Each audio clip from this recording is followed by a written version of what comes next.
தமிழ்நாடு மனைத்தொழில் செய்வோர் நலச்சங்கம் புதிய நிர்வாகிகள் தேர்வு. கோவையில் தமிழ்நாடு மனைத்தொழில் செய்வோர் நலச்சங்கம் எனும் புதிய சங்கம் அறிமுகம் செய்யப்பட்டு புதிய நிர்வாகிகள் தேர்வு செய்யப்பட்டனர்.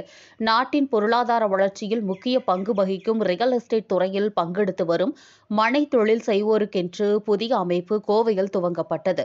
தமிழ்நாடு மனைத்தொழில் செய்வோர் நலச்சங்கம் எனும் பெயரில் துவங்கப்பட்டுள்ள இதற்கான துவக்க விழா உக்கடம் பகுதியில் உள்ள தாஜ் டவர் அரங்கத்தில் நடைபெற்றது. சமூக நீதி கூட்டமைப்பின் பொதுச் செயலாளர் டாக்டர் ஜி. முகமது ரஃபீக் தலைமையில் நடைபெற்ற இதில் தலைவர் ராம வெங்கடேசன் அனைவரையும் வரவேற்றார். இந்நிகழ்ச்சியில் சிறப்பு அழைப்பாளர்களாக ஆடிட்டர் முகமது கலிமுதீன், வழக்கறிஞர் கண்ணன் ஆகியோர் வாழ்த்துரை வழங்கினர். சங்கத்தின் புதிய நிர்வாகிகள் தேர்வு செய்யப்பட்டனர்.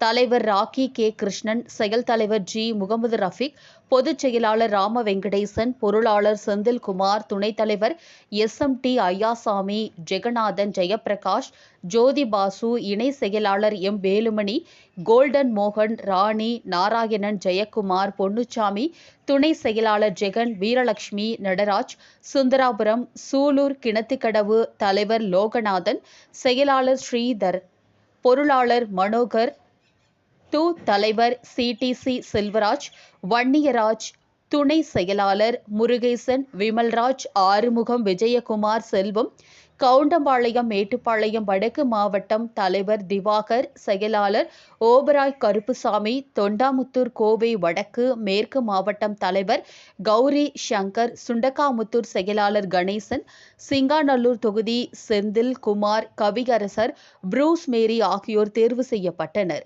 மனைத்தொழில் செய்வோர் திரளாக கலந்து கொண்ட கூட்டத்தில் மனைத்தொழில் செய்வோருக்கென்று முன்னேற்றத்தையும் உறுதியான பாதுகாப்பு மூலமாக தொழிலையும் தொழில் செய்வோரையும் வளர்த்தெடுப்பதே அமைப்பின் கடமை என்றும், மனைத்தொழில் தரகரின் குடும்ப பாதுகாப்பிற்காக காப்பீட்டுத் திட்டத்தை வழங்கி தனியாக நலவாரியம் அமைக்க அரசை வலியுறுத்தி பாதுகாப்பை உறுதிப்படுத்துவது, ரியல் எஸ்டேட் தொழில் செய்பவருக்கு அரசு அங்கீகாரத்தை பெற்றுக் கொடுத்து உழைப்புக்கான ஊதியம் ஏமாற்றப்படுவதை தடுத்து பாதுகாப்பை உறுதிப்படுத்துதல், நாட்டின் பொருளாதார GDP வளர்ச்சியில் அதிக பங்கு அளிக்கக்கூடிய, அதிக தொழிலாளர்களுக்கு வேலைவாய்ப்பு அளிக்கக்கூடிய கட்டுமான தொழிலை மத்தியிலும் மாநிலத்திலும் அரசு தனித்துறையை உருவாக்கி தொழில் வளர்ச்சியும் பாதுகாப்பையும் வலியுறுத்தி செயல்படுத்துவதே அமைப்பின் நோக்கம் என்று கூட்டத்தில் தீர்மானம் நிறைவேற்றப்பட்டது.